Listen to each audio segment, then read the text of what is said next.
కేంద్రంలో లలిత జ్యువెలరీ ప్రారంభోత్సవం అట్టహాసంగా జరిగింది.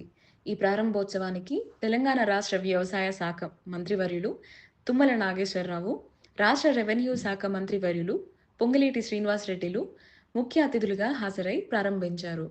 అనంతరం లలిత జ్యువెలరీ భవనంలో ఏర్పాటు చేసిన విలేకరుల సమావేశంలో లలిత జ్యువెలరీ షోరూమ్స్ అధినేత కిరణ్ కుమార్ మాట్లాడారు.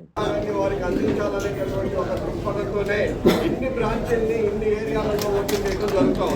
కేవలం వ్యాపారం కోసం అయితే వాళ్ళు ఎక్కడ 2-3 షోరూమ్లు పెట్టుకున్నా కూడా అక్కడే మరి నచ్చాయి. కానీ ప్రతి వాటికి అందుబాటులోకి తీసుకురావాలనేటటువంటి ఒక గొప్ప ఆలోచనతోని మరి అన్ని ప్రాంతాలలో కూడా ఇంకా ఆయన చాలా బ్రాంచీలు చెప్తా ఉన్నారు. 25 బ్రాంచీలు అనేప్పటికల్లా దాదాపు 400 పైబడి బ్రాంచీలు ఓపెన్ చేయాలని తెలంగాణ రాష్ట్రంలో ఒక సంకల్పంతోని మరి ముందుకెళ్తా ఉన్నారు. ఏది ఏమైనప్పటికీ కూడా ఖమ్మంలో ఒక మంచి సువర్ణ అవకాశం కిరణ్ గారు మనకి కూడా బంగారాన్ని ఎక్కువ ధరలలో నాణ్యత కలిగినటువంటి బంగారాన్ని అందించడానికి ఈ రోజు ఇక్కడ ఈ షోరూమ్ ఓపెన్ చేయడం మనందరికీ కూడా లాభదాయకం. అలాగే వారి వ్యాపారాన్ని ఇక్కడ తెచ్చినందుకు మనందరం కూడా సహకరించి దాన్ని దినదిన అభివృద్ధి చెందే విధంగా అందరం కూడా సహకరించాలని మీ అందరినీ కూడా కోరుకుంటూ ఉన్నాం.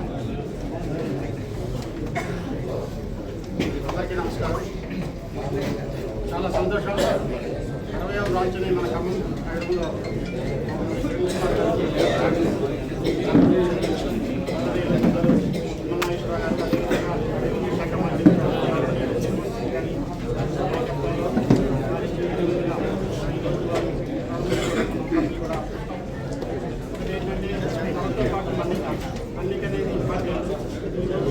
బంగారం చాలా ఎక్కువైంది కాబట్టి తరగతి చిన్నవాళ్ళు బంగారం కొనేటప్పుడు మోసపోకుండా స్వచ్ఛమైన బంగారం కొనాలంటే ఒక మంచి చేతి రావాలి. రాష్ట్రంలో కానీ తెలంగాణలో కానీ చెందిన లలితా జ్యువెలరీ చిన్న ఇతర ప్రజలని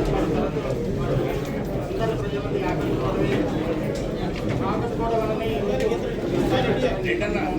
ఎందుకంటే ఎక్కడైతే బంగారం వేయమైన బంగారం తక్కువలోనే ఉంటుందో వాళ్ళని ఆదరిస్తారు. అలా ఆదరించి